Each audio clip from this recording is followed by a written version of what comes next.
Hello mga kaday! Karong hapon nalipay ta. Ambot basta nalipay lang ta kay murag wa man ta gikapoy kaayo.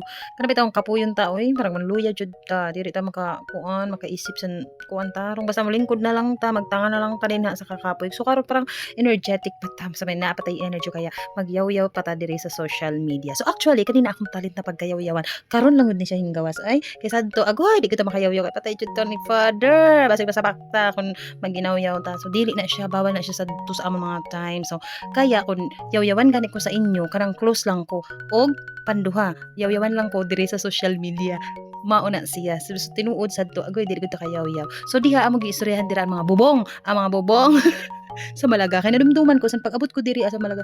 Ingon ako, ang ilang mga bubong diri puro manyero.